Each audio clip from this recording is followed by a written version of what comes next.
en, por ejemplo, el Festival de Mérida, donde es una de las obras más populares. Así que hoy le vamos a dedicar un poquito de tiempo a analizar esta obra.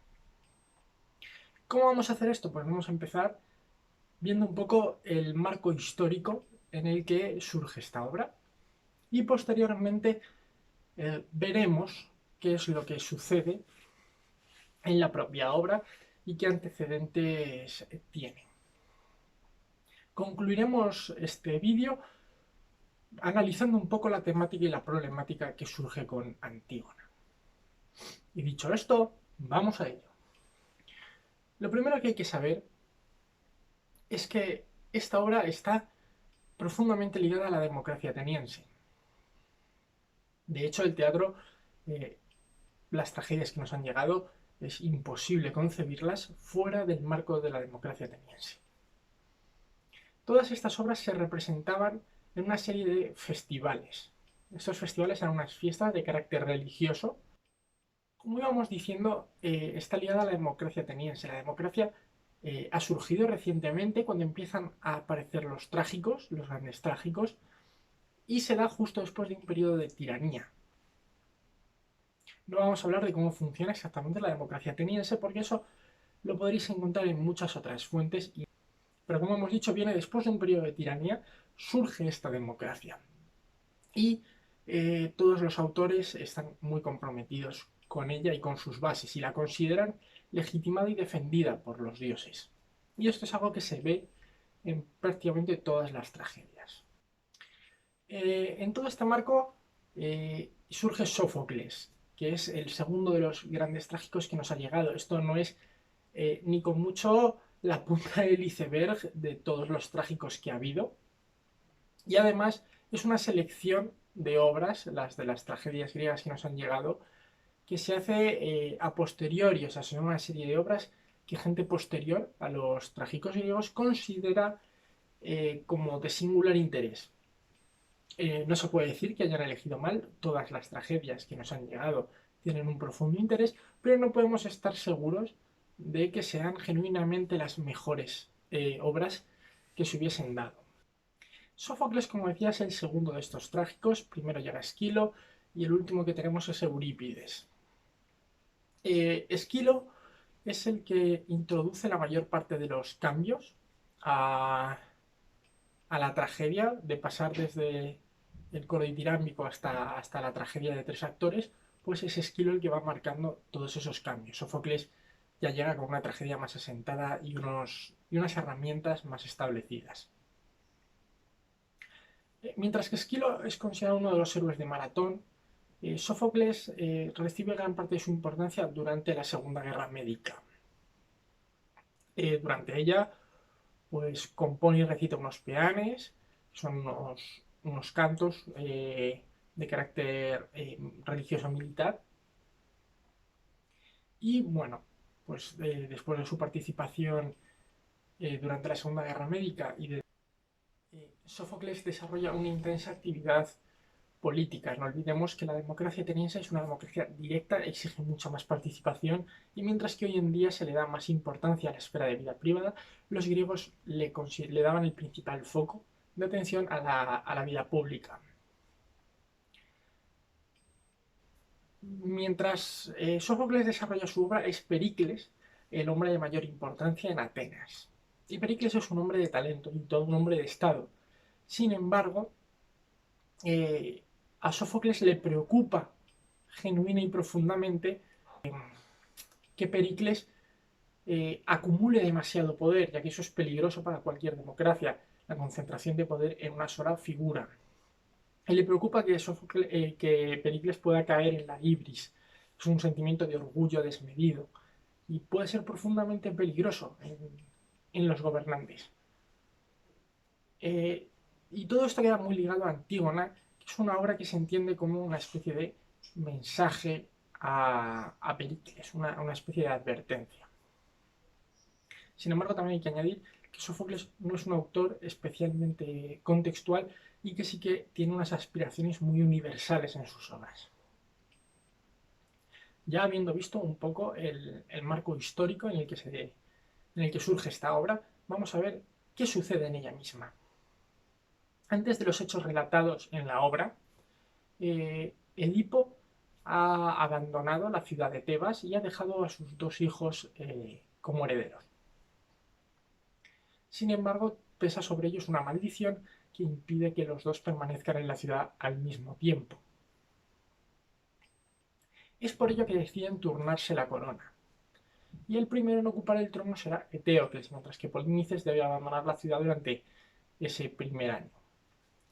Y aquí surgen una serie de versiones. La primera nos dice simplemente que Polinices se va, al cabo de un año vuelve y cuando va a reclamar sus derechos, Eteocles le dice que Nanay y le manda por donde ha venido. La segunda versión nos cuenta que Polínices le vende sus derechos antes de abandonar la ciudad a Eteocles a cambio de una serie de tesoros de especial relevancia de la ciudad. Después de esto abandona la ciudad, pero al cabo de un año vuelve a reclamar la corona, lo que después de haber vendido los derechos no tiene mucho sentido, y es por eso que Eteocles le rechaza y hace que se vaya por donde ha venido. En cualquiera de los dos casos, finalmente Polínices decide irse a Argos, solicitar allí ayuda y emprender la expedición que se conoce como la de los 7 contra Tebas. Y empieza una guerra con la ciudad de Tebas.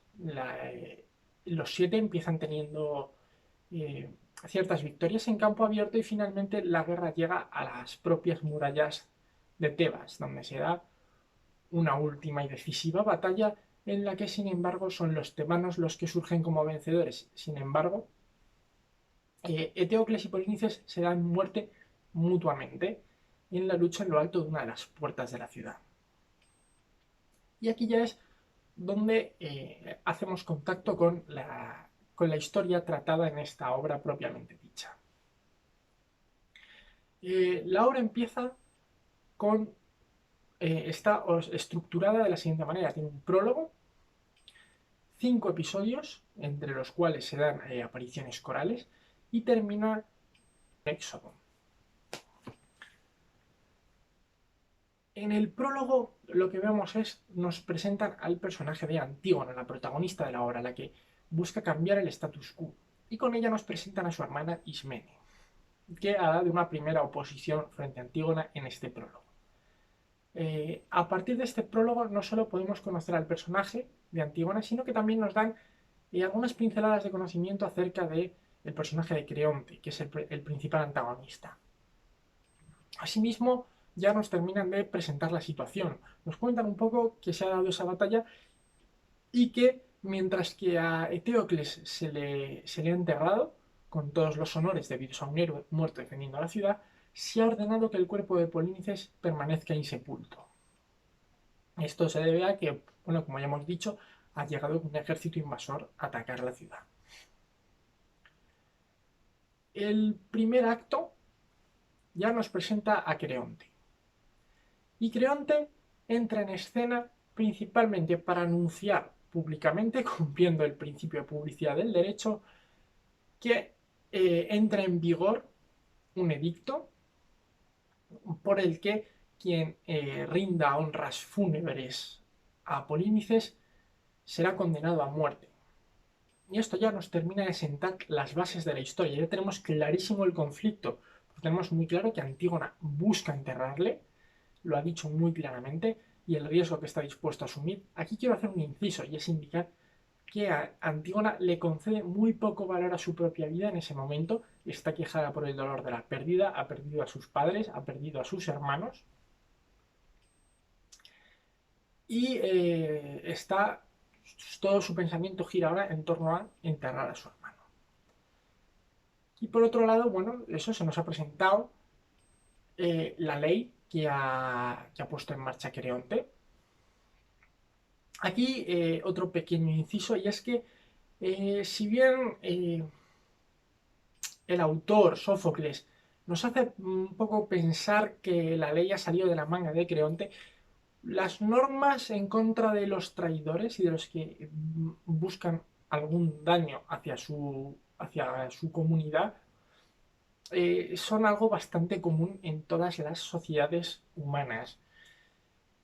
Por lo que no podemos decir que Creonte se saque de la manga la ley. O sea, es muy probable que hubiese algún antecedente, alguna norma que sancionase estos comportamientos sediciosos. Creonte, por lo tanto, se limitaría a rescatar esa ley y a, digamos que a activarla. Después de esto llega el segundo acto, que es el primer gran enfrentamiento de la obra.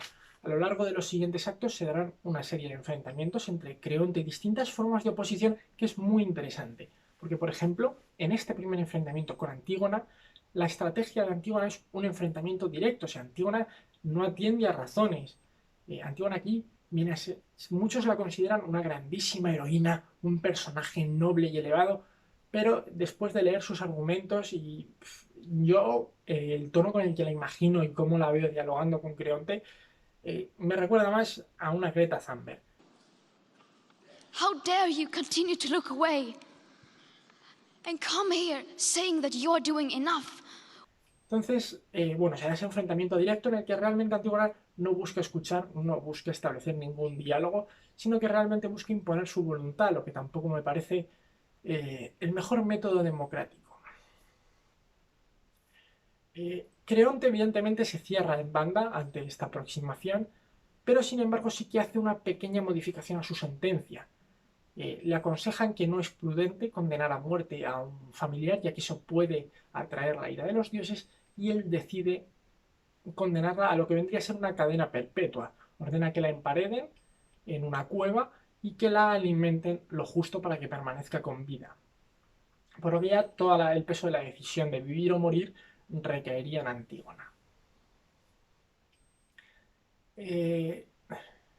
Tras esto, la historia va avanzando. El siguiente enfrentamiento que tenemos es entre Creonte y Hemón. Hemón es el hijo de Creonte. Me parece un error cambiar ese rol, como por ejemplo parece que hace el último montaje que se ha hecho de Antígona en el Festival de Mérida, donde me pareció escuchar de voz del actor que interpreta a Hemón que es un amigo de Creonte. Es un militar, un hombre de estado y la pareja de Antígona, y también el mejor amigo de Creonte. Ya que realmente esa relación paterno-filial marca un poco también la relación que se da en el conflicto que tienen y que ahora analizaremos, y también le da mucho más peso y mucho más dramatismo al final de la obra. Como decía, Creonte es esta segunda fuente de enfrentamiento con Hemón es esta siguiente fuente de enfrentamiento con Creonte. Mientras que Antígona tiene una diferencia de poder abrumador. Antígona no tiene ninguna autoridad, no tiene ningún poder real. Pues Creonte está en un plano un poco más. Hemón está en un plano más cercano con Creonte. No deja de ser otro hombre adulto, no deja de ser un guerrero. Sin embargo, está en un plano inferior por varios motivos. Es su hijo y Creonte es el gran general y en este momento el rey de la ciudad. Ya ha sido el rey anteriormente y ha cedido la corona en todas las ocasiones, lo que a mí me lleva a verle como alejado de esa figura del tirano que pretende imponerle a Antígona. Como decía, Hemón es esa siguiente fuente de enfrentamiento, y mientras que Antígona busca un enfrentamiento directo y prácticamente a cabezazos con Creonte, Hemón sí que busca un diálogo más establecido y hacerle ver mediante la razón que quizás no sea del todo prudente las acciones que está tomando. También hay que destacar que Hemón era el prometido de Antígona. El siguiente acto nos vuelve a presentar un poco la situación como está. Están llevando a Antígona para encerrarla y pues eso, tenemos ya más o menos claro lo que está pasando. En el último episodio hace su aparición Tiresias, es un adivino. Y a los griegos les gusta mucho la imagen de el ciego que ve. O sea, su visión concedida por los dioses es más grande que la visión que los ojos le conceden a un humano. Y Tiresias le anuncia a Creonte que los dioses no están aceptando las ofrendas de la ciudad y que el bienestar de la ciudad peligra mucho si se empecina en mantener esta condena. Tras unas dudas iniciales de Creonte bastante razonables, finalmente decide aceptar la palabra de Tiresias. Esto nos muestra a un Creonte más razonable y un Creonte que respeta a los dioses. Entonces, en este último conflicto, Tiresias se acaba posicionando en una posición superior a Creonte. ¿Por qué? Porque está imbuido de la autoridad divina que Creonte reconoce como superior. Dicho lo cual, Creonte intenta salvar a Antígona, manda que la libere, sin embargo llega tarde y Antígona se ha suicidado y con ella Hemón, lo que conduce a su vez a la muerte de la madre de Hemón y esposa de Creonte. Y así viene concluyendo esta obra. Ahora vamos a analizar un poco la temática y sus complejidades. Para empezar, creo que tanto Antígona como Creonte sirven como héroes trágicos. ¿Qué quiero decir con esto? Los dos son perfectamente conscientes de las potenciales repercusiones de sus acciones y aún así es inevitable que las lleven a cabo. Su propio carácter hace que estén dispuestos a afrontar ese riesgo. Por ejemplo, Antígona sabe que está vulnerando la ley de la ciudad y además que la condena es muy clara. En principio es la muerte. Y ella está más que dispuesta a hacerlo. Aquí, mientras que algunos la consideran de gran valor y pretenden darle un peso enorme y simbólico a su suicidio, pues para mí pierde un poco, sobre todo después de que ella haya dicho que está deseando morir y encontrarse en el inframundo con su padre, su madre y sus hermanos.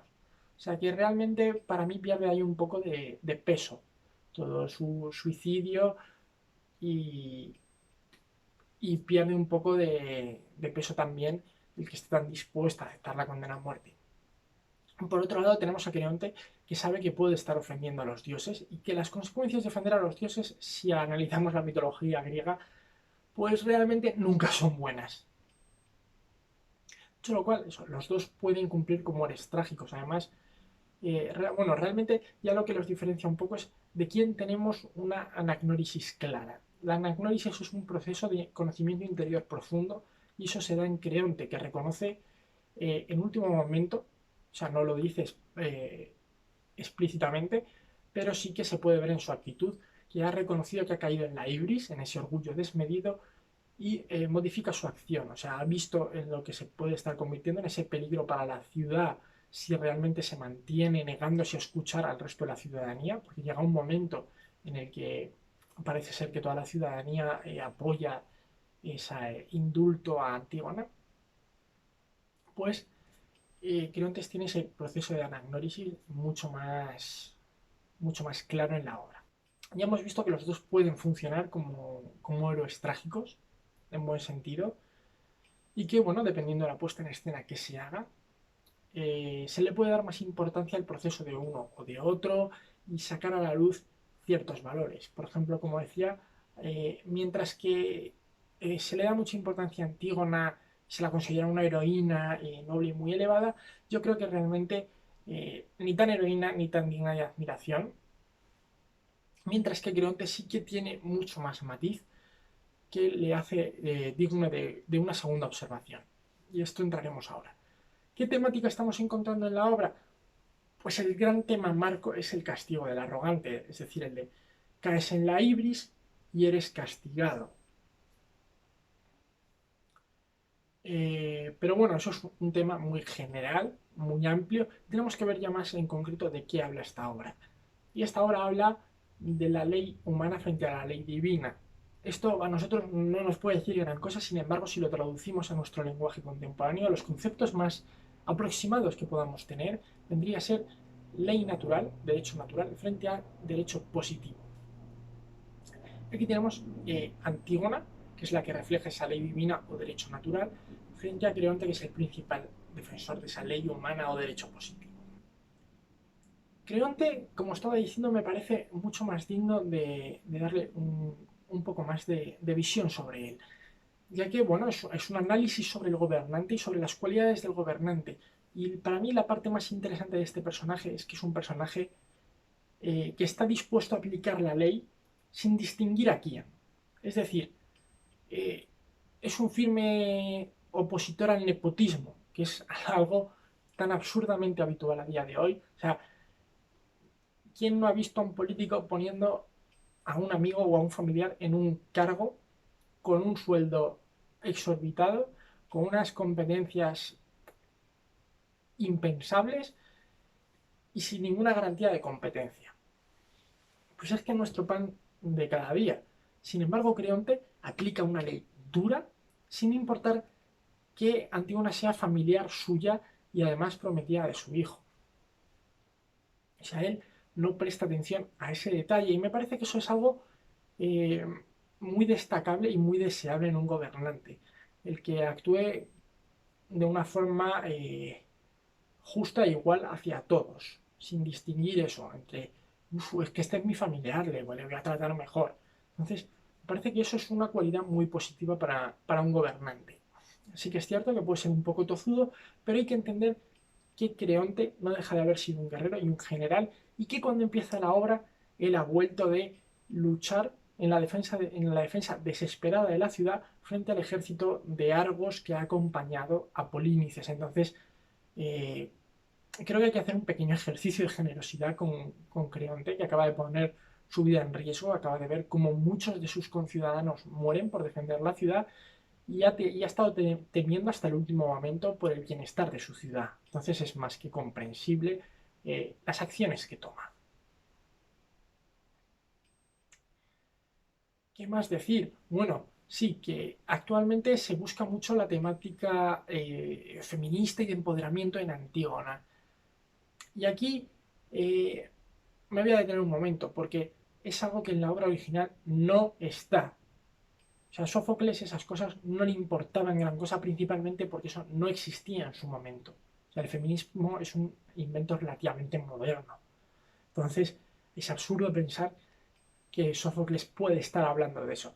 Sin embargo, también hay que decir que no deja de ser una temática que puede sacarse, puede extraerse de esta obra, haciendo una lectura muy contemporánea de ella. Es cierto que en la obra original no está, que la idea con la que se concibió la obra es increíblemente lejana a estas ideas modernas feministas. Sin embargo, un director contemporáneo tiene la libertad, y bueno, me parece correcto que cada director tenga la libertad de afrontar cada texto como considere oportuno, de extraer cualquier temática que pueda haber en la obra. O sea, ha habido quien ha extraído el derecho del ciudadano a hacerse oír. Hay que hacer notar que Antígona no es un ciudadano cualquiera, no deja de ser una princesa tebana. Pero bueno, es una temática que se puede encontrar ahí y que según se haga la puesta en escena se puede ver. Lo mismo pasa con el feminismo. No es una temática genuina del texto, pero ha aparecido en él con el paso del tiempo. Y un director contemporáneo pues puede ponerla en marcha. Pero eso, yo me quiero quedar con lo que a mi entender es la temática principal y nuclear de esta obra, que es ese conflicto entre el derecho natural y el derecho positivo, entre unas leyes, unos derechos que recibimos simplemente por nacer y que vienen de ninguna parte y de todas al mismo tiempo, frente a los derechos creados, reconocidos y protegidos por una comunidad.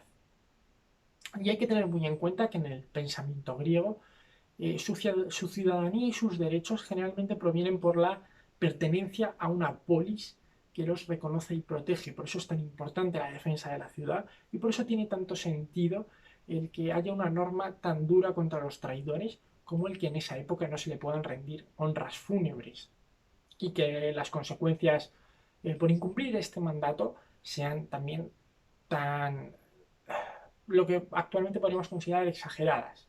Pero hay que entender que las condiciones en ese mundo, los riesgos que afrontaban eran mucho mayores que los nuestros. Nosotros estamos envueltos en un periodo de relativa paz muy grande, mientras que el mundo griego era un mundo bastante más beligerante y arriesgado que el nuestro.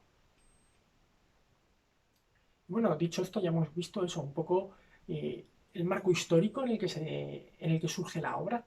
Hemos visto de qué trata la obra en sí misma y hemos analizado un poco las temáticas que pueden surgir en la obra, un poco los personajes principales y qué es lo que implican. Y bueno, pues cualquier otra visión que podáis tener vosotros de la obra, no dudéis en compartirlo en los comentarios. Y bueno, espero que hayáis disfrutado del vídeo de hoy, que os haya resultado útil y provechoso. No olvidéis, si os ha gustado, darle a me gusta, compartir el vídeo o suscribíos al canal, desde luego.